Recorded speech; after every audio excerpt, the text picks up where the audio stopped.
Dealing with a much better afternoon across central and eastern Kentucky, but I'm tracking some more snow chances into that 7-day forecast just ahead.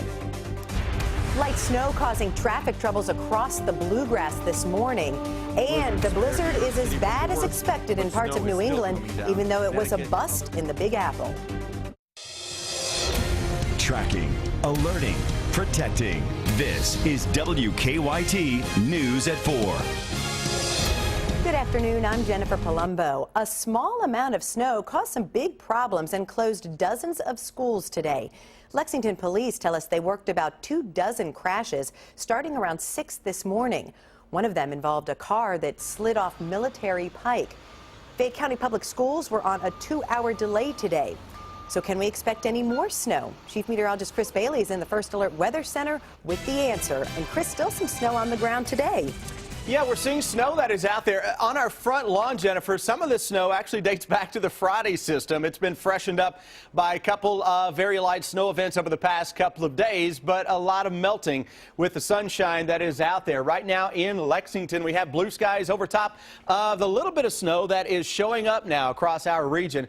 33 degrees out at the airport. 26 is what it feels like when you factor in winds that are coming at us at 8 miles per hour. Live First Alert Defender, nothing going on across central and eastern Kentucky. So the snows we talked about possibly impacting that morning commute again today did just that. Tomorrow morning, we're going to be okay. We don't have a third night of snowy conditions blowing into the bluegrass state, though a little caution. Watch out for a little refreezing. Some black ice may try to fire up. Sunny skies into Lexington, into parts of northern and eastern Kentucky, but look at our cloud line. It is slowly working toward the west and southwest, so still a lot of clouds from London, Corbin, Somerset back to the west of us. It's a cold one out there this evening. Jennifer, temperatures drop from the upper 20s toward the low 20s by 11 o'clock. We have a break in the snowy action, but when I come back in a little bit, I've got system number 1, that's a clipper, and the potential for a little snow for Super Bowl Sunday. More on that with a full forecast, Jennifer, 15 minutes from now.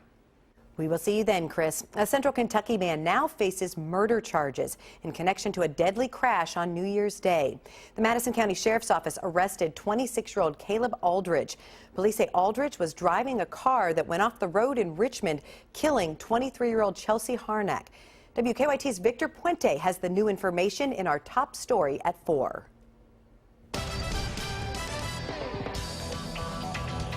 26-year-old Caleb Aldridge has been here at the Madison County Detention Center since early this morning when he was arrested on a murder charge. Along with murder, Aldridge is charged with assault and driving under the influence. Around 1 a.m. on January 1st, Madison County Sheriff's deputies say he was driving on 4 Mile Road with 2 passengers when he lost control, sending the car off the road, hitting a tree. All 3 people in that car were ejected. 23-year-old Chelsea Harnack died at the scene of the crash. The other passenger, 23-year-old Amber Heller, was taken to the hospital with life-threatening injuries. Aldridge was also hospitalized after the crash. Deputies tell me they had to wait for Heller to recover from her injuries before they could interview her about the events leading up to that crash. When you're in a motor vehicle, you know, it's a very dangerous type of instrument. It's just like having a gun. And when you're under the influence and then have an accident and someone's death is involved, obviously those are pretty serious charges. Earlier today, I spoke to Chelsea Harnack's mother. She told me she couldn't comment on the case. In Madison County, Victor Puente, WKYT. From jail, Aldridge also said he did not want to talk about his arrest. A federal judge sentences former Morgan County Judge Executive Tim Conley to 7 years in prison. Conley pleaded guilty to fraud last summer. He was accused in a kickback scheme of steering work to a construction contractor in exchange for more than $100,000 in kickbacks.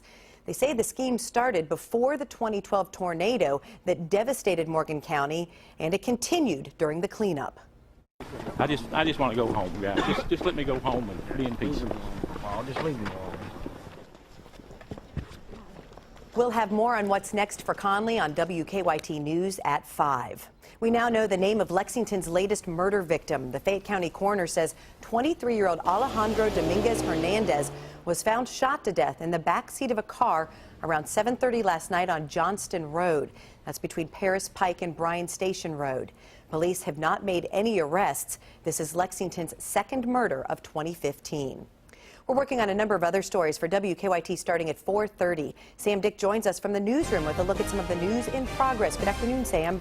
Good afternoon, Jennifer. A Marine killed in a car crash received a final goodbye this afternoon. Police say that 23-year-old Tyler Scott Brewer died in a crash on Black Creek Road in Powell County over the weekend. The funeral was held at Emmanuel Baptist Church in Stanton. We'll take you to the ceremony coming up on WKYT News at 5 o'clock. Friends, family, and fellow politicians are in Kentucky to say a final farewell to former Governor and U.S. Senator Wendell Ford. A private funeral began at noon in Owensboro today. Several dignitaries, including the Vice President Joe Biden and former President Bill Clinton, attended the service. Senator Ford dedicated his life to serving Kentucky. We'll have much more on his life coming up in a report on WKYT News at 4:30. That's a look at some of the news in progress. Jennifer, back to you. Thanks, Sam. Now to stories making headlines across the nation at 4. A blizzard is heaping snow on Boston, other parts of lower New England and Long Island today, but things are starting to get back to normal in New York and New Jersey, where snowfall fell short of predictions. Jan Pomrenz has the latest. The roads in New York are in good enough shape that Governor Andrew Cuomo lifted the travel ban this morning with a warning.